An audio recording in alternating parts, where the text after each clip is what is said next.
Could I have the time, please, on Leanna's speech? Her time was 6 minutes 15 seconds. Okay, perfect. Uniformity. The root word is uniform. That's all I'm going to say about that.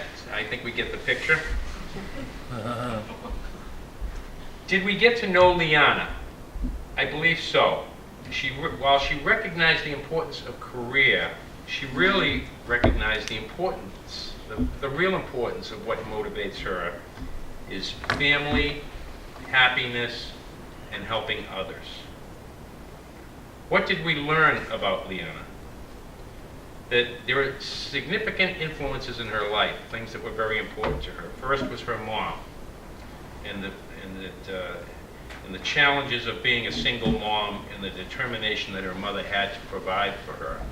She probably didn't know it at the time, but there were going to be some parallelisms between her mom and her life, that she too would end up in a situation of divorce and having to raise children on her own for an extended period of time.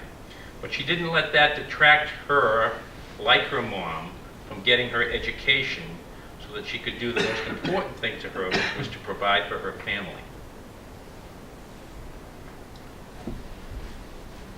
We learned a couple of other interesting things. You know, I think that there is the social worker in you, underlying all these other things that happened in your life, such as, you know, working in the corporate world and rising from a specialist to a director, which is no small achievement. Being an entrepreneur, but recognizing the need to take time out when you had to raise your 3 healthy children. Some suggested improvements. We talked about this, and she made a conscious decision. She told me up front before the speech that she was going to, that she thought it was going to be a little bit fast because she wanted to make her time. And I suggested that sometimes less is better than more, but she made that decision. I still think that because it was a fast-paced speech, while the human brain can process so many words at a time, and while I think we got most of what you had to say, especially your ending, which was great on the starfish boy. So I would make that suggestion. The other thing was, you know, because you had gone through a divorce and maybe you didn't have time, I would have liked to have known a little bit more about the second husband that you chose and why. You know, because, you know. That's another speech. Yeah, I know. There's your segue for your next speech, because we all want to know, you know, we obviously learned something from the first one, so what was so special about the second one? And finally, I think the question, what motivates you? You know, actually the conclusion, let me start with that. And that is the starfish boy. And not only was the poignant part of the story about it made a difference to that one, but what about that one's decision or choice to say, why did she choose me? And the impact that you made on that person that you touched. Thank you.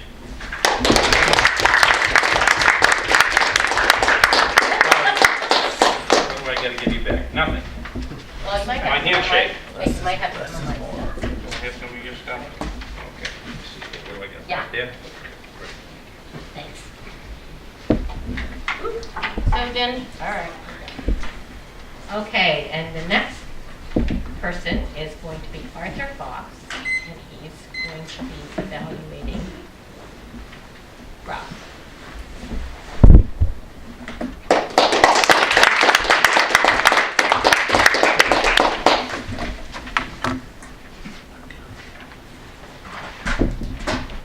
Fellow Toastmasters and guests, Rob is a talented and superb public speaker. And let me tell you some of the things that he did, which are very impressive and very effective. First of all, although he did start off behind here to tell you about the book that was the launch point for his speech, he very quickly moved out in front of the podium. No notes. Amazing. He has it all in his head. He has several important attributes in his public speaking. One of them is eye contact. Excellent eye contact, slowly scanning the room. One of the things about eye contact is you don't want to be constantly doing this. You want to linger enough so that everybody thinks that you're speaking to them. Vocal variety. He has, I think, one of the most amazing vocal variety attributes, pitch. His voice is constantly up and down and up and down, and not just gratuitously, but to make the point, the emphasis. He has some variation in the rate, however. One of the things that I will say that he needs to work on is to have more variety in the rate in which he's speaking. He speaks very, very quickly. And one of the most effective things in public speaking is to stop and have pauses so everyone's like leaning in to say. He has wonderful body and hand gestures, including things I rarely see, dips. His whole body goes down like this. At one point, he was, I think, down like this.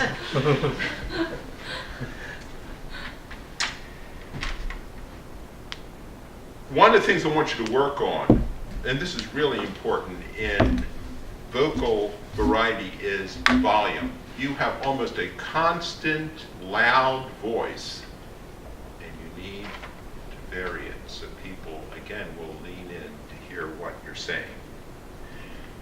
Also, you didn't have the full effect with the microphone of this arm, but this arm, of course, was stuck with the microphone.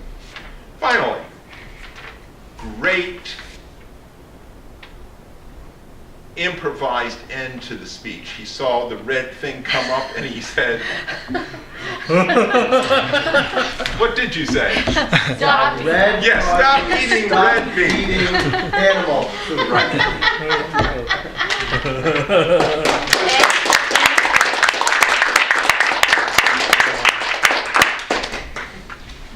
And now we are going to have Dinesh Chamanamana, and I'll read what he said.